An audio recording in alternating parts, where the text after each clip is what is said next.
types who wear a day coat, pants with stripes and cutaway coat, perfect fits, putting on the Ritz.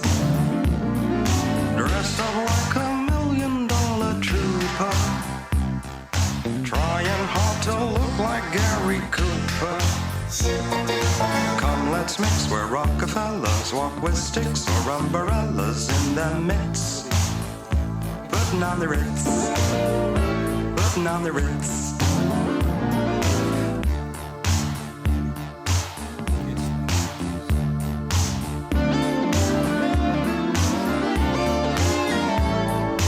If you're blue and you don't know where to go to, why don't you go where fashion sits, putting on the Ritz. Different types who wear a day coat, pants with stripes and cutaway coat, perfect fits, putting on the. This podcast is going to be about, I guess, movies that have been made involving Parkinson's.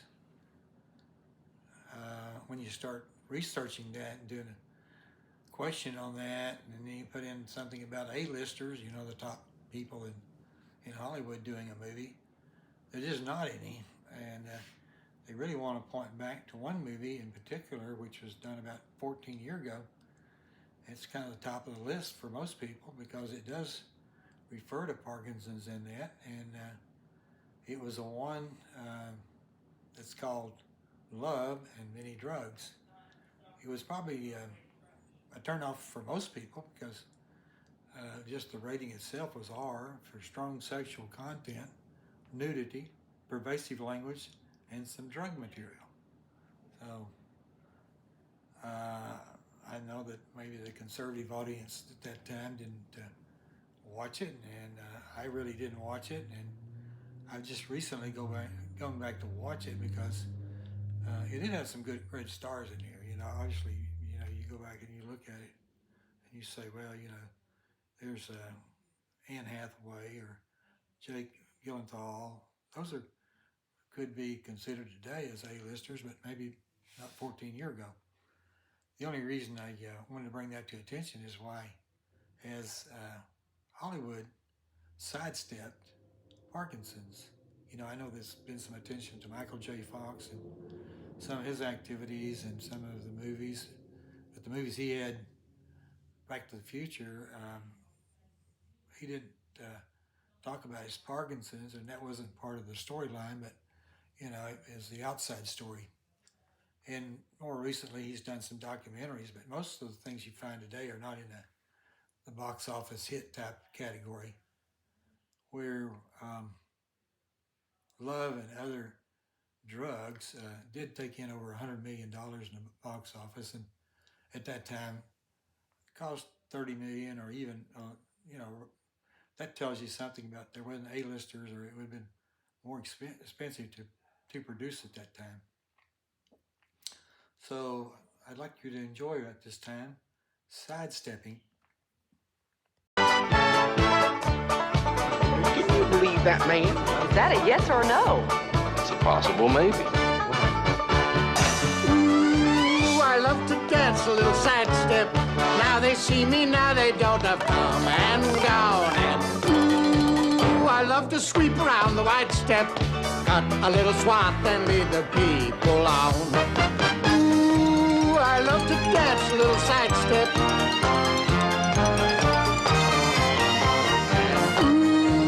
I love to sweep around the wide step.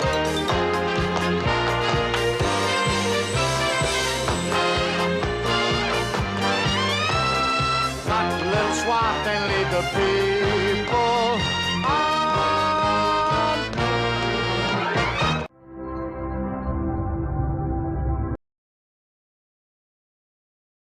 I was burgled yesterday and they took my Parkinson's meds. But my symptoms are pretty good today, so it's kind of an emergency. Mm-hmm. I know you're Lily Rep, Trey Hannigan. He asked me to squeeze me in, so. Yeah, Trey's a great guy. Oh, well, I wouldn't say that. So, monotherapy? Yep, cinnamon CR, 50 milligrams 2 times a day, plus domperidone to cut the nausea, 10 milligrams 3 times a day, Artane for the tremor, 2 milligrams, a whole tablet 3 times a day, and Prozac, so that I'm not too bummed about having a major degenerative disorder at 26, 40 milligrams once in the morning. Zoloft has fewer side effects. I'm sorry, who are you? Jamie Randall, Oh. Hi. intern. So, early onset Parkinson's, that's pretty rare. Yeah. First they thought it was essential tremor, then Wilson's disease, then Huntington's. Then they tested for MAS, PSP, syphilis. I was very glad for a negative on that one. I didn't really relish the thought of feeling like a 19th century slut. Let's see. Then there was brain tumor week, which was very scary. And then 6 months chasing obscure dystonias, but no, it just turned out to be good old-fashioned Parkinson's. Right. And, did you have a neurologist? We broke up. And, do you have insurance? Do I have insurance? Okay. Well, sure. Why not? Great. Is there...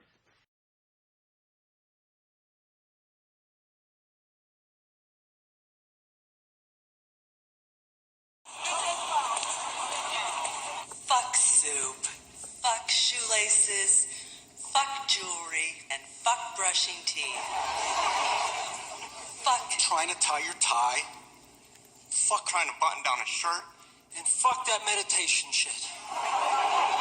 And who knew God wanted us to be so good at giving hand jobs? My husband is always smiling.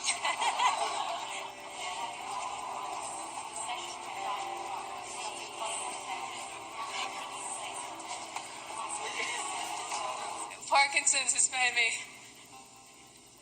more sensitive, more compassionate. Hopefully got a long way to go in all this. I feel good. And So it's a constant battle of trying to maintain some dignity and grace in society. And to overcome that, you just live with what you have. offering to hold the kid for just a minute, and he ends up in that tree over there.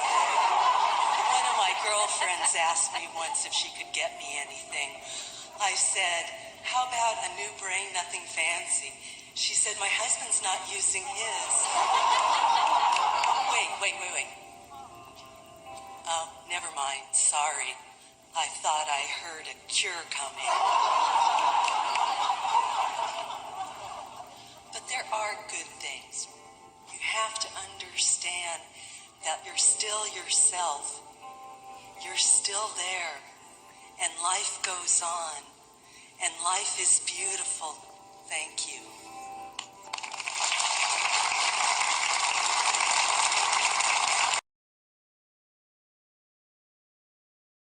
That's bullshit. This is bullshit, all right? I'm tired and I'm bored. What are you bored of? Parkinson's isn't my life. I have Parkinson's. Why can't I just live my life instead of becoming this project? Do you know that what's ahead of me is bad enough? Don't you want to get... No, you want. This has become way too important to you. What are you talking about? Don't you want to get better? Yes, desperately. It's not going to happen, all right? Newsflash, there's no cure. Apparently, you need to know that I'll get better in order to love me. That's the same.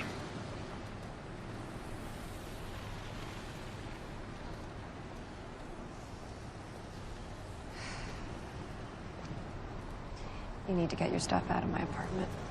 What the hell? You're on the fast track, Randall. Chicago, then management, next stop CEO. Can't do that with a sick person holding you back. I can do anything I want. I know. You're a good man. And that you're a wonderful man. You're much better than you give yourself credit for. Nobody wants to be the one who runs away. I'm not running away. It's not your choice.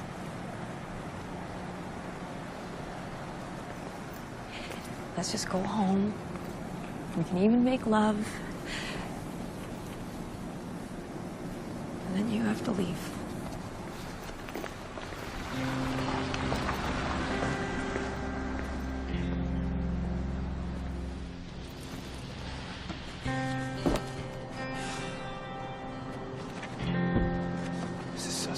stupid. Stop.